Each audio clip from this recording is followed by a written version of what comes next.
सुप्रभात बहनों, कक्षा 9 आगे देखते हैं। प्रेमचंद के फटे जूते हम पढ़ रहे थे।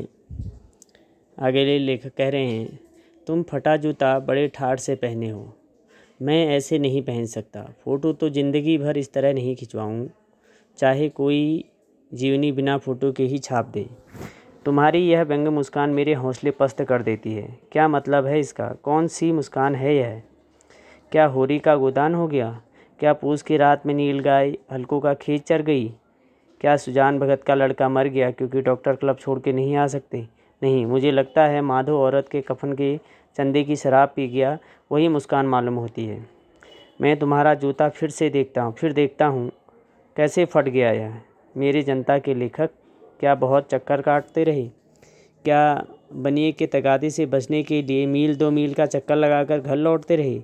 चक्कर लगाने से क्या जूता फटता नहीं है, घिस जाता है। कुंभन दास का जूता भी फतेहपुर सिकरी जाने आने में घिस गया था, उसे बड़ा पछतावा हुआ। उसने कहा, आवत जात पहनियाँ घिस गई बिसर गयो हरिनाम।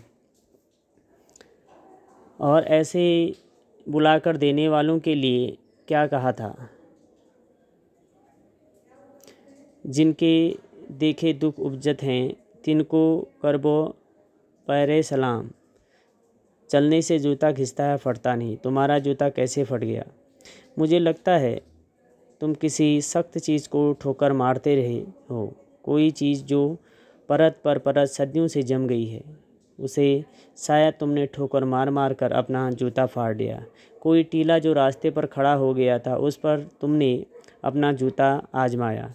तुम मुझे बचाकर उसके बगल से भी तो निकल सकते थे। टीलों से समझौता भी तो हो जाता है। सभी नदियाँ पहाड़ थोड़ी फोड़ती हैं, कोई रास्ता बदलकर घूमकर भी तो चली जाती हैं। तुम समझौता कर नहीं सके। क्या तुम्हारी भी यही कमजोरी थी जो होरी को ले डूबी? वही नेम धर्म वाली कमजोरी? नेम धर्म उनकी भी जंजीर थी, मगर तुम जिस तरह मुस्कुरा रहे हो उससे लगता है कि शायद नेम धर्म तुम्हारा बंधन नहीं था, तुम्हारी मुक्ति थी। तुम्हारी यह पाँव की उंगली मुझे संकेत करती सी लगती है। जिसे तुम घृणित समझते हो, उसे उसकी तरफ हाथ की नहीं पाँव की उंगली से इशारा करते हो। तुम क्या उसकी तरफ इशारा कर रहे हो जिसे ठोकर मारते मारते तुमने जूता फाड़ दिया? मैं समझता हूँ, तुम्हारी उंगली का इशारा भी समझता हूँ, यह व्यंग मुस्कान भी समझता हूँ। तुम मुझ पर या हम सभी पर हंस रहे हो, उन पर जो उंगलियां छिपाए और तलवा घिसाए चल रहे हैं, उन पर जो टीले को बरकरार बाजू से निकल रहे हैं।